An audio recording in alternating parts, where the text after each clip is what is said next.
Ndagusuhuje wowe tubana umunsi ku wundi kuri Nta Mikino Online TV, nawe ugenda uza ukamenya iyi channel yacu, ndakwifuriza ibihe byiza kandi ndakwifuriza umugisha uturuka ku Uwiteka, ndabifuriza igitondo cyiza aho muherereye hose, mugire ibihe byiza.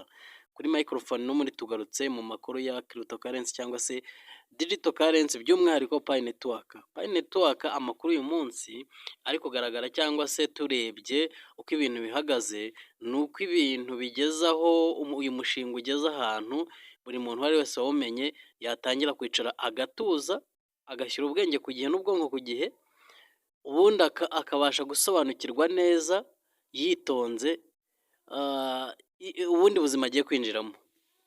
Ibi ndabivuga nkurikije amakuru twagiye tubona cyangwa se tugenda tubona cyangwa se na update dufite. Mu buryo budasubirwaho turitegura neza ko Open Mainnet cyangwa se ikiswe Open Network mu buryo buri officiel itegerejwe muri iyi Q1, kandi Q1 tuzi igihembwe amezi kigira ni amezi 3. Ayo mezi 3 rero ibyo ari byo byose igihe azarangirira turakizi. Amezi 3 ni ukwa mbere n'ukwa kabiri n'ukwa gatatu. Ejo bundi mu itangazo ryasohotse muri dashboard ryagaragaje neza mu buryo buri officiel ko Q1 n'ubundi gahunda itahindutse ari ikintu gitegerejwe. Ku munsi w'ejo n'ejo bundi nibwo hatangiye gusirikira igihe hatangiye kwizwa Pi Day kuva 19 z'ukwa gatatu 2019 kugeza 19 z'ukwa gatatu 2025, ko bigaragara ko hazaba haciyemo ibyumweru 314. Uyu ni wa mubare ugarutse. Kikaba ikibazo rero cyiza cyane kandi abantu bari bose bagiye babona gishimishije, nako kikaba ikintu cyiza cyane ku bantu bose bagiye babona gishimishije, kandi nanone kikaba igisubizo ku muntu uwo ari we wese ukikomeza guhuzagurika yibaza ngo ibintu birava birajya hehe. Nuko na n'uyu munsi hari abantu nge bantungura numva rwose ngo batari bizera ibyo barimo, banafite amapayara muri available balance mu mawallet yabo, ariko ugasanga baracyajagaraye ntibarizera umushinga ukomeze cyangwa se uko ibintu bihagaze. Kikaba rero ari ikibazo gikomeye bavandimwe ba pioneers, ariko icyo nababwira cyo nuko umuntu wari wese uyu munsi aho tugeze ni umunsi wo gutuza, ntabwo ari umunsi wo gukomeza kujagarara cyangwa se gukomeza kwibaza, kuko ibintu byose byarubatswe murabizi byabaye. Muri iyi minsi habaye igihe cyo gushimira aba moderators bubatse uyu mushinga kuva watangira mu myaka hafi 6 igiye gushira. Ariko 6 yaranashize turebye igihe umushinga watangiriye. Ubundi nyirizina nubwo wagirishijwe Pi Day ku itariki 14 z'ukwa gatatu 2019, ariko bivugwa neza ko umushinga wari watangiye tariki mu kwezi kwa 9 2028. Ubwo murumva imyaka ishize ko ari hafi 7 ahubwo atari n'6. Ariko noneho Pi Day ya mbere nibwo yakozwe, aribwo baronshingaga umushinga ku mugaragaro, sibwo mining yari itangiye, kuko Pi Day yabaye n'ubundi abantu bari ku mining. Urumva bari bamaze amezi atari munsi ya 6. Ubwo rero bavandimwe ba pioneers, icyo nababwira cyo nuko kugeza uyu munsi, ubwo nansubiye inyuma gato, umushinga ugeze ahantu bigaragara ko ari silent ku muntu wari wese utuje. Ikirindiriwe ni ya ndege ikaguruka y'itangazo ry'itariki rya Open Mainnet, kandi dushingiye ku bigaragara no kubifatika nuko nyuma yo gushimira aba moderators, nyuma yuko Dr Nicolas asubiyemo ko cyangwa ko team itangaje ko nta gisibya Open Mainnet izaba mu gihembwe cya mbere, ikindi cya kabiri bikagaragara neza ko za Toto account cyangwa se Toto pioneers zabaye migrated zifuzwaga hejuru guhera kuri 10,000,000 kuzamura, ibyo byarangiye, aricyo kintu cyari gitegerejwe cya nyuma. Uyu munsi murabona turigeze ku itariki 10 z'ukwezi kwa kabiri, ariko noneho igitegerejwe nuko mu buryo buri officiel, murabizi ko kuwa 4 no kuwa 5 dashboard hinduka. Muri iki gihe twari turi kwitegura ni Open Network, cyangwa se muri iki gihe byagiye bigaragara ko bari mu kazi kenshi, bari gusoza amatangazo ari menshi. Uko byagenda kose ntabwo Open Network izaba giturumbuka dukurikije gahunda y'aba bagabo bakwatemo cyangwa na Nicolas, ni uko ibintu byabo byose bagiye babitondeka ku murongo kandi ikintu cyose bakakivuga mu gihe cyacyo. Ubwo rero igitegerejwe uyu munsi buri muntu wese ategereje cyangwa arindiriye ni ukubona dashboard ihinduka hagati ya tariki 14 ubwo ni kuwa kane, 14 ni kuwa gatanu, dashboard ihinduka cyangwa se kuwa kane kuri 13 igaragaza igihe cya open network. Niba ofisiyeloma nk'uko Dr Nicolas yabisubiyemo kuri muri Q1, itangazo riri hagati yo kuwa kane kuri tariki 13 na tariki 14, kuko yavuze ko open mainnet cyangwa se open network itazaba giturumbuka, ahubwo izatangazwa habura ukwezi, ku buryo abapayoniya uko kwezi kose bakumara, mbese buri umwe wese ari gushyira ubwenge ku gihe n'ubwonko ku gihe, ku buryo uwo mushinga igihe cyo guronshingwa buri muntu wese azaba yaramaze kwiyakira, azabyitwaramo neza mu buryo bwo kwirinda akavuyo, kuko turabizi umushinga imbaraga ufite n'uburemere ufite ntabwo ari ikintu buri muntu wese kiramutse kibaye ngo pa nk'uko andi makoini yose agenda aronshingwa iwana.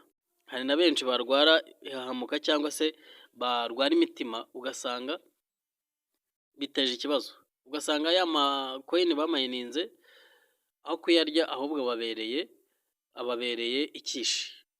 Ibyo ngibyo birazwi, dukurikije agaciro ka payi tugakurikiza n'ibibazo abantu bifitiye mu buzima bwabo, by'umwihariko abanyafurika cyangwa se abanyarwanda cyangwa se n'abantu bo muri East Africa bose mu bihugu bitandukanye, yaba Burundi, yaba Congo, yaba Tanzania, yaba Uganda, yaba Kenya. Turabizi ko ari ibihugu bihora na struggle, ababituyemo bose bahora bari mu micanganyiko, ibibazo ari ibibazo, baracanganyukiwe, kuko umunsi ku wundi uzasanga ikigero cyo hejuru kirenze ijanisha rirenze 70%, buri muntu wese ahora ahiga. Dukoresha ya mvugo y'imihanda ya Kigali, buri muntu wese aba ari ku gahigo,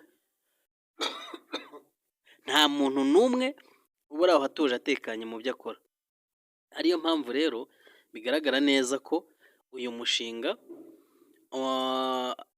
umuntu utarawiteguye neza, ariko Nicolas agiye gushyiraho igihe cyo kwitegura mu bwonko no gutegura imitwe ku bantu bakoreye migration, ku buryo kw'izo tariki 14 z'ukwa gatatu nta gisibya nta gihindutse. Mu buryo bwa officiel biragaragara neza ko open mainnet iri official, ariko noneho itariki nyirizina dashboard turindiriye ko igomba guhinduka kuwa kane cyangwa kuwa gatanu, tariki 13 na tariki 14 hazaba hahiye. Ndabarahiye bakunzi bacu tubana umunsi kuri Nta Mikino Online TV, ndababwiza ukuri, iyi ni tariki igiye kubaho igahindura ubwonko bwa benshi cyangwa imitekerereze ya benshi, kuko na n'uyu munsi nyuma y'igihe kirekire gishize kuri ya myaka nababwiye haruguru, abantu benshi ntibakiyakira ko uyu mushinga bahora bavuga ngo bahora bahindura, ariko nyirizina ni uko ibigaragara noneho ibyasabwaga byose, nk'uko Dr Nicolas yaravuze ngo 2024 uzaba mu mwaka wa goals, yari yabigezeho. Ikintu cyari gisigaye cyari ikintu cya migration ku mibare yifuzwaga ya miliyoni 10 z'abapayoniya bagomba kuba baramigiratingiwe. Ubwo rero icyo nacyo cyarangiye bigaragara ko 2024 urangiye ibyo bakaba babyubatse, kuko yabaye goals. 2025 ni umwaka uri launch kandi mu buryo bugaragara. Noneho rero bavandimwe bapayoniya tubana umunsi kundi kuri Nta Mikino Online TV, tugarutse ko aya makuru cyangwa dukomeje kuyasesengura, nuko umushinga wa P-Network by'umwihariko abantu benshi babyumva ukundi. Ntibigutangaze ko njye hari n'umwana w'umujene mu minsi ishize nigeze kuganiriza, ariko wamenye pati wapi, kandi umwana wo mu IT rwose ibintu abamo n'ibintu ubona isi ya cryptocurrency. Iyo agiye kugusobanurira ibya Web3 akubwira amabanga yayo n'ibyo ikora, ukibaza utuye umuntu kubera icyo atamenye projet ya P-Network. Ariko narimubwiye, arambwira ati ibyo bintu ndumva ari sawa, ati nzabikora, nzabifata gutyo. Haciyemo nk'ukwezi nongera mubaza, nize ko igihe kiri kurangira bimihagaze bite, we nyine ngo ndambamuze ngo za mpamvu muzi namwe ku bantu ariko icyo nababwira cyo, umushinga ufite abawugenewe, ufite ba nyirawo. Nagira ngo nkubwire ngo nimba waramenye umushinga ukamayininga, uri umunyamugisha, uri umunyamahirwe, ntabwo nifuza ko ubutunzi bwa payi bwazagukungurira cyangwa se ngo bube watakaza ubuzima hejuru y'uko ushobora guhindurirwa amateka cyangwa se ubuzima bugahinduka, wowe bikarangira ahubwo bikubereye nk'ikiyobyabwenge cyangwa se bikakubera ikibazo. Bavandimwe ba pioneers, abatwumva mwese aho muherereye, kuko narababwiye ngo tuzajya tubagezaho amakuru ku gihe, ariko noneho dushingiye ku bintu biri gutangazwa cyangwa se aho umushinga ugeze, nagira ngo mabwire ngo buri wese atuze atekane, yiyakire, aryamire igihe, abyukire igihe, agabanye panike, kuko iminsi isigaye kugira ngo ubuzima bwa benshi, isi yinjire mu cyo nakwise impinduka, ariko by'umwihariko ku muntu wamenye payi, kuko niwe uzaba ari muri changement iri positive. Umuntu utarayimenye we rwose kabisa zigiye kumwakira, agiye kwisanga mu bundi buzima, yaba uwitwa ko afite amafaranga, yaba utayafite we bizaba ari agahebuzo, kongera kuyabona bizamugora, kuko murabizi ko nimba payi igiye kugira dominance ku buryo izakenerwa mu bintu byose, biragoye ko umuntu udafite payi cyangwa udafite n'amafaranga, ubwo rya terambere ry'abaragara rizasubira inyuma, kuko n'abari bayafite nta mirimo batangaga, bizaba ngombwa ko bayashora muri poroje zindi zo kubaka sisiteme zabo cyangwa se serivisi zabo. Bibe ikibazo rero ku muntu utaramainize payi, cyangwa bibe n'ikibazo akarusho ku muntu w'umukene noneho utarawigira umugisha wo kumenya Pi Network.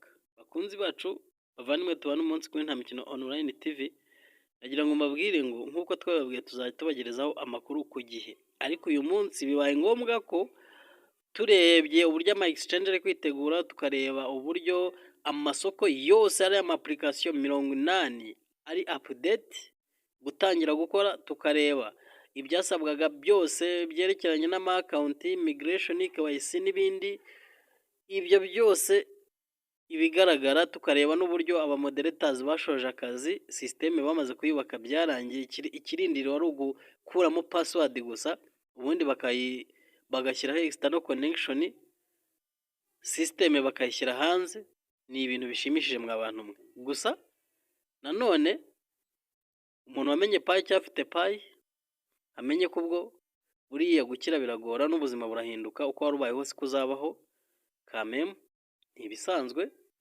Ubundi uko ibintu bizamuka cyangwa ko umuntu azamuka mu ntera, ni nako ubuzima buzamuka cyangwa se n'ibibazo bizamuka. Ibyo byose turabigira, biba bisaba kugira amakenga n'ubundi bwenge n'ubwirinzi kugira ngo ubashe gusigasira ibyo wagezeho.